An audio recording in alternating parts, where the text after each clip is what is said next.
Please show them some love. One more time, show them some love. Thank you, guys.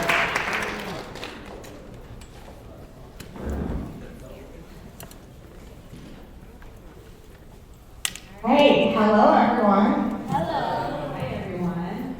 Hi. Alright, we're going to go ahead and get kicked off. Thank you for all of y'all who showed up today. A lot of you who've also showed up to the Pronghorn booth, learning more about our company. We'll talk a little bit more about that. But we're kicking off. I'm Taylor Reed. I work for Pronghorn. I'm our senior manager of programs. And then I'll pass it over to you. Hi guys.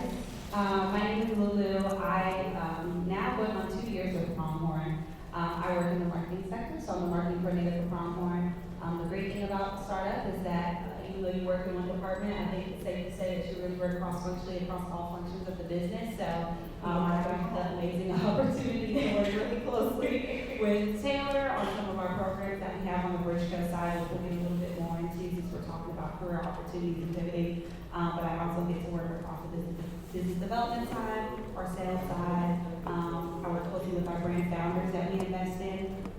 So, working with the portfolio team and so forth. So, Awesome. Well, you guys, with us, we're going to make it really intimate. It's going to be very dynamic. This is kind of like me and Lulu sitting and eating breakfast this morning, right? So we're going to talk about the power of the pivot. And we're going to talk about what's so unique why we got to be up here is neither Lulu and I came from the spirits industry, and now we work in the spirits industry. So what we're going to spend time talking about today was our transition and choosing to make that pivot. Talk about a bit more of our backgrounds, what brought us here, and kind of go from there. So Lulu, do you mind kind of giving a deeper introduction of your career background? How set you up with the pivot? Yeah, so I have to shout out, Nora Morgan campus, and a lot of my friends are actually graduates of Morgan State, but I'm a proud graduate of Hampton University. So I know we're in the DMV area, and we got some beef that's going on because of Howard, but it's okay. It's all love. But just saying, we did just beat them in both basketball and football for the past 3 or 4 years. But so proud graduate of Hampton University. When I left Hampton, I did a little bit of work in education.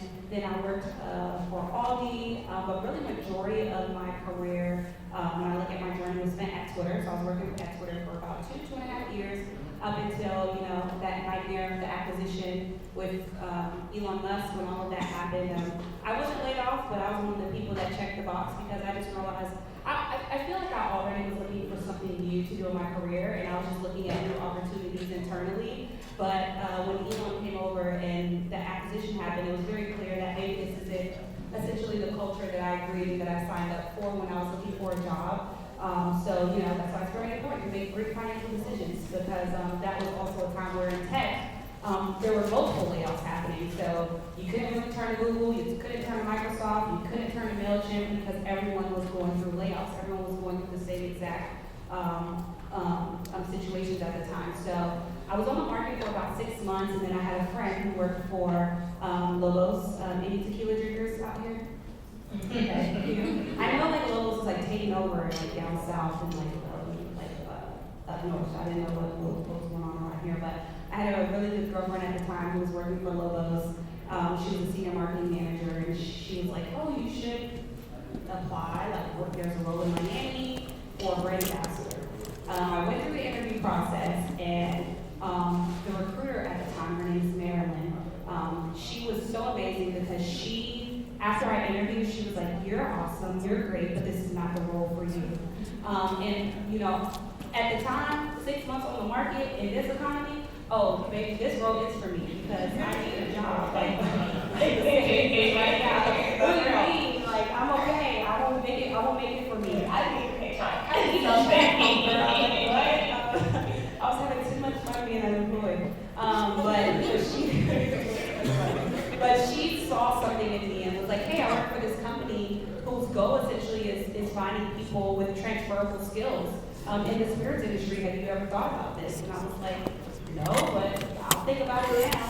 So I did my research on Pronghorn. I saw the work that they were doing. I saw the alignment between the HBCU community, and I was like, "This sounds right at home." Because another thing too, it's not that I didn't get job offers when I I was on the market, but I was very adamant on working for a company that is going to be purposeful. And if I'm going to be putting 40 plus hours of my personal life into a company, I need to believe in the mission. I need to know that the work that I'm doing is pouring back into a community that, even if the community doesn't look like me, it's something that maybe, like, there's some commonalities there. And when I looked at Pronghorn and their dedication to the Black community, or to the minority community, I knew that this was going to be home. And going up on almost 2 years, we're about to celebrate 2 years. Yeah. So yeah. So, no, that's awesome. It's quite 2 years. So, to kind of backtrack a little bit to give everybody a little bit more context on Pronghorn, who we are, what we're about. So Pronghorn, we're a missions-based company. We're a standalone business creating a template. And we're creating a template to diversify the industry, right? That we're hearing a lot about the attack on DE&I, but we all know that it's very purposeful to be here. We need to see more representation, whether it's in spirits industry, retail, all of the above, pharmaceutical, in the hospitals, all of the above. And so the company came together with that mission of how do we all get together and build out that template, but starting with the Black community and starting within the spirits industry, right? So we can get way more representation. So I would say that alone, just like that mission alone, has probably been kind of like a big driver for us to kind of make our own personal career pivots. So to share a little bit more about my background and kind of bringing it back to us talking about making such a tough decision to make a pivot, because a lot of you are in here, especially people who are in college, you're going to be faced with a lot of pivots throughout your whole life. You making the choice to get into college, you doing the work and showing up as a great student, you graduating, finding a job, this is not going to be your only pivot. You're going to be faced with it throughout the rest of your life, whether family decisions, friends decisions, changing your career, getting new jobs. So for me, I feel like I have like kind of a unique background in that sense, similar to Lulu, is I went to school for fashion design. I never thought I'd be working in alcohol. And like, when I have people who are asking me, they're like, how did you go to fashion and being in the spirits industry? Like, what a trajectory. And for me, I guess, it was as lucky as I got comfortable being agile, and I think being agile prepares you for pivot. So like, I started off working, I finished fashion design, school for fashion design, and I started off being a buyer for vacuum cleaners, which was not glamorous, was not fashionable in any capacity.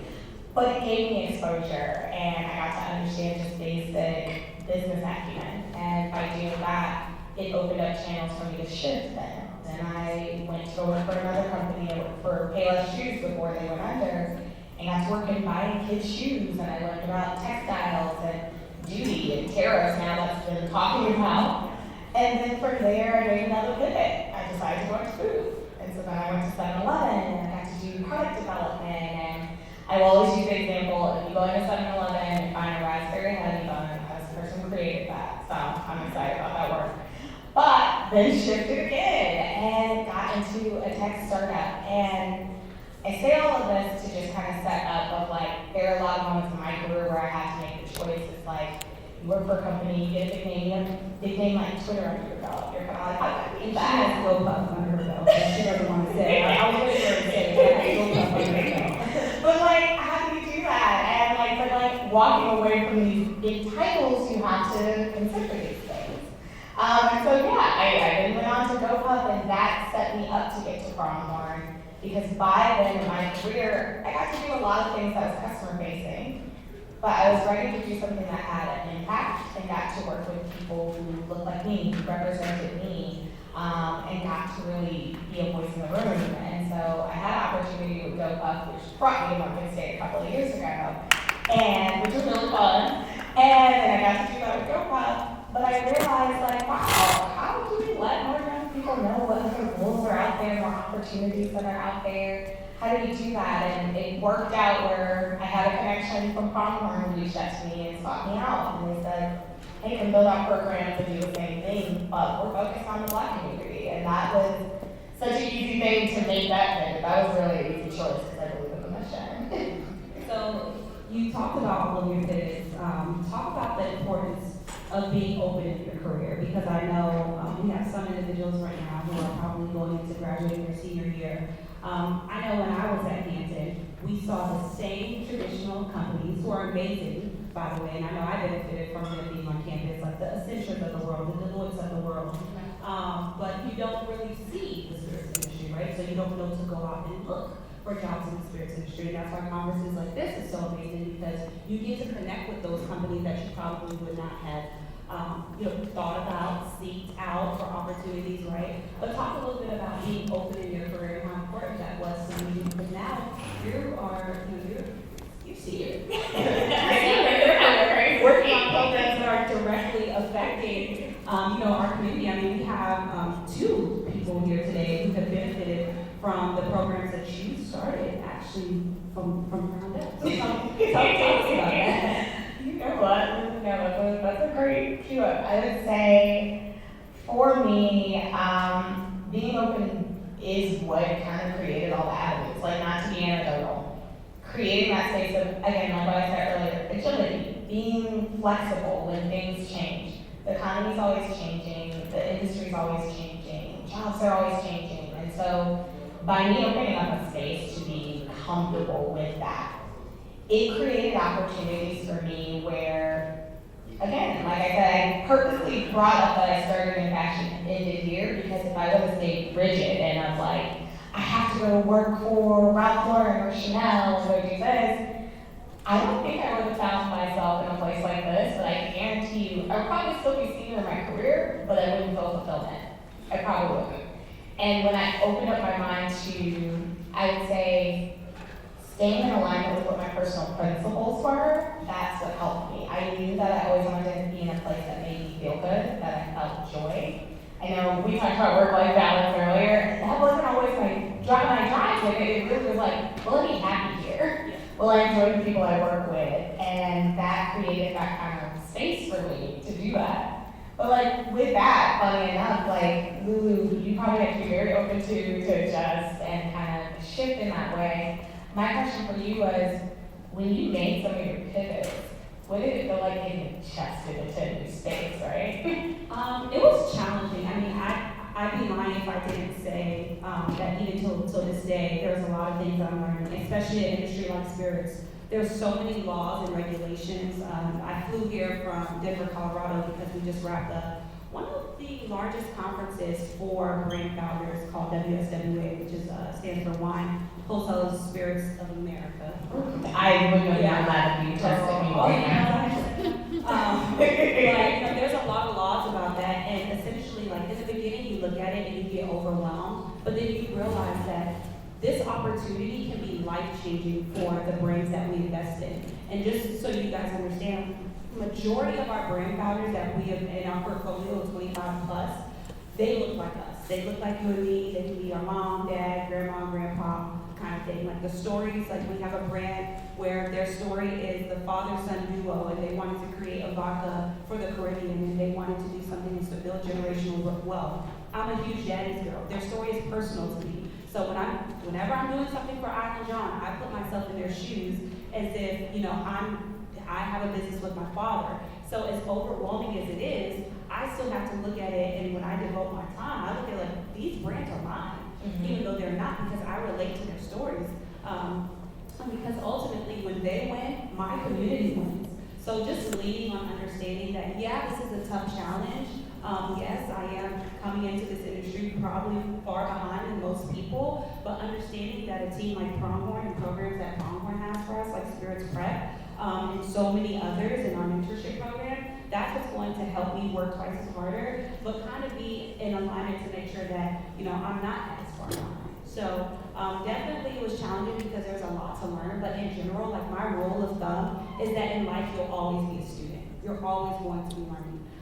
My father, who is 60 plus years old, likes to think that he's 21 years old, is learning every single day from me and vice versa. So to me, I kind of reframe my outlook on it as like, yeah, this is difficult, but at the end of the day, we're all learning something. And my team, who I learned a lot from, who has years in this industry, they learn from me because things are changing. The industry doesn't look like what it looked like 20, 30 plus years ago. especially being a marketer, the things that probably worked and sold products back then aren't a thing now because we have social media. So the days of probably radio promotion where you had a street team, gone away with that. Now we have to figure out how we're going to leverage things like AI or platforms like AI or platforms like TikTok and Instagram. So really leaning into my strengths and using that and leveraging it as well to show my value when I'm reaching out for opportunities or when I'm trying to figure out how to work my way on it. No, exactly. Like, that was the word. And I say that because, like, with transitioning, I'm sure you can relate to this too. Every time you transition somewhere new, it feels almost like you're starting from ground zero, but you're not. And I have to probably remind myself that every other day. I'm so serious. And it's like, you're not starting from zero, you're starting from experience because your experience got you this far to begin with, right? And so I think what sometimes pops up for me that can be a challenge is realizing, understanding the value, where the root source of my value is. Because when you come to a new place, you almost feel like, I have to prove myself, and you're coming with all these accolades, but none of these people know who you are, and just things like that, and just to kind of pivot a little bit from the spirits talk, just for a bit of Lulu, I'm going to put you on the spot just for a second. Lulu's up here very modest, but she is our current Miss Georgia. And so what I wanted to tie into that is, okay, your professional life and then your professional life in pageantries, right? You probably have had to learn how to pivot. And I say this as one of your biggest fans, Lulu. I'm going to say this, I'm also going to put you on the spot, but also give you your flowers and normalize life when we're giving each other flowers, is when Lulu prepared for Miss Georgia the first time I got to meet her when we started 2 years ago, you didn't get it the first time, but you put your all into it the next year, and she came back and she won Miss Georgia. And for me, I think that was such a testament of being agile, but also having such faith in yourself and being able to pivot. Because the moment it didn't work out the first time, though, I bet you had to shift things around to make those changes and for you to land it. Could you talk just a little bit more about that? Because I think that's super powerful. Yeah, I think a lot of things, I think what changed things for me in year 2, I really connect, that's why I think it's important for me personally, right? To make sure that whatever it is that I'm doing in some way, shape, or form, it aligns with my personal values, my personal moral authenticity. When I saw Pronghorn, I had another company, and to be transparent, that was offering, I want to say 10 to 15K more. Which, as you go into your career, you'll learn that actually is not that much. So if you get another job offer and it's only 10 to 15K more, you realize after taxes and stuff like that, that's nothing. If the one that is do the math, do the math, and the one that's less, if you get to, I don't know, if there's more days to work from home or there's better benefits, go that way. Don't be blinded by that number. That's something that I didn't know growing up because I'm first generation. So I made some decisions in the past that were not the smartest because of that. But I looked at, again, the things that I was passionate about, which was giving back to my community. And pageantry is a lot of community service work. I have a nonprofit organization that's centered around education and Title I schools because I am a product of public schools. And when I started working in higher education, when I first graduated, I realized, and doing community service with my sorority, I realized that these private schools were getting way more opportunities than students in these public schools. And also when I got to Hampton and I compared my experiences compared to my friends who were private school kids, I realized the vast difference, and I was not okay with that. So when I looked at how much work we were putting into changing community through the spirits industry, and I looked at the work that I was doing for pageantry, I was able to show up better in these interview rooms and advocate for my platform and advocate for what I believe in better because I was advocating every single day at work in a sense. So it all goes hand in hand. So when I look at the things that were different in year 1 versus year 2, was really the experiences that I was able to speak to. And again, with pivoting, I always say when I worked at Twitter, I was able to work on a Super Bowl campaign. There were maybe 25 people who were on the Super Bowl campaign. I did work. I could put it on my resume that I worked on a Super Bowl campaign, but if I were to work on a Super Bowl campaign right now, working with a company like Pronghorn, which we're not there yet, but I'm just going to put it out there that's going to happen by next year. But if I were to do that now, I would have so much more of a greater impact and I would be able to really show my skill set way more, because instead of working with a team of 20, 25 people, right, where like maybe my only job is to proofread, I'm a part of the project from beginning to end. And it's just a level of a sense of pride that goes with that. So I would say like the difference this year was really just connecting the dots with everything that I have going on, my personal life, my pageantry life, my work life, and just really like using that. And you know, I'm proud to say that I was able to do that. At Miss America this year, during my interview, I was able to talk about the importance of DEI and with it being under attack, and really shifting the narrative around it, that it's not, it's turned into be a buzzword, and it's because we're looking at it as if it's charity, but our co-founder, Dia, who is a graduate of Morgan State, she has a beautiful way of putting it. DEI is not a charity case. It's economically good for business. So if you don't sit here and you don't diversify your leadership team, if you don't diversify your workforce, you won't be making the right business decisions to trickle down and meet the consumer. So, you know, having the opportunity to compete on the Miss America stage in front of people who do not, probably 90% of the room did not look like you and I and the rest of us in this room, and to be able to advocate because of the work that I'm doing at Pronghorn has been amazing. Awesome. So knowing that we have a few minutes to wrap up, I would say, what would you say is probably your biggest piece of advice that you could give around pivoting or just insight? I would just say being open, and you brought up a good point earlier, I know we were pressed for time, about it doesn't, you said something about like social experience or something like that. Starting from zero. You know that saying when they're like, oh, you realize that when you're in a room of like a whole bunch of smart people, like they're actually not that smart once they start talking.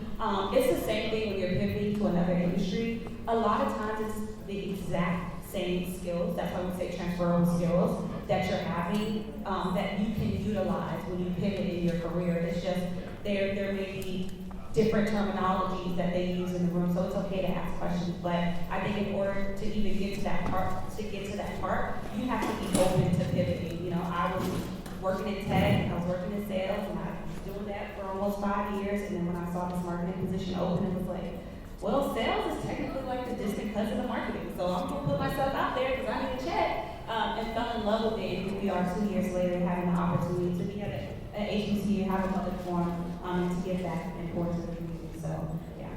No, absolutely. And like to add on to that, it is like, I learned that with being in hard lines, being in food, being in a startup, convenience store startup, all these different things. I learned that like just the basics of just a business, and that was across the board for every company I worked for. Even with me having a background in fashion design, it was easy for my parents to be like, oh my gosh, our daughter's trying to be a starving artist. And I was like, no. And now they're like, wow, we didn't realize your ability to pivot, right?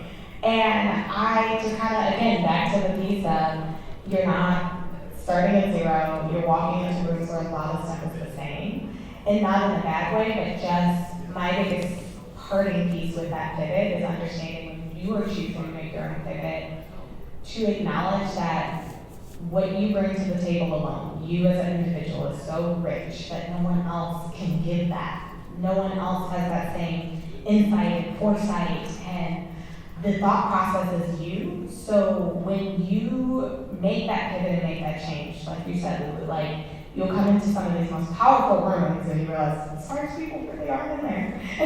That is across the board.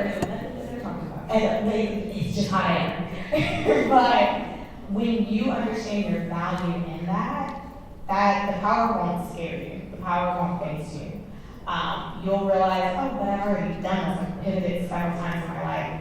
I have a 10 out of 10 record pivoting. Once you realize that, nothing's gonna stop you. Like, you'll continue to be that most powerful and smartest person in the room, which is great, and that's good for business, but it will continue to bring people in your orbit. But by understanding that when making your pivot, I think that will always be your biggest way to kind of ground yourself in it.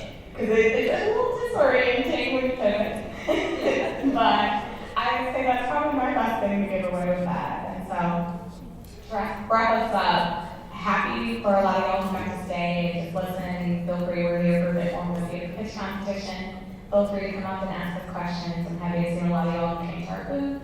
But thank you. All right, let's give it up one more time for Pronghorn. The power of pivot. That was, they dropped the bar in case y'all didn't know. All right, we got people talented. All right, last thing of the day, we are giving money away. Money away.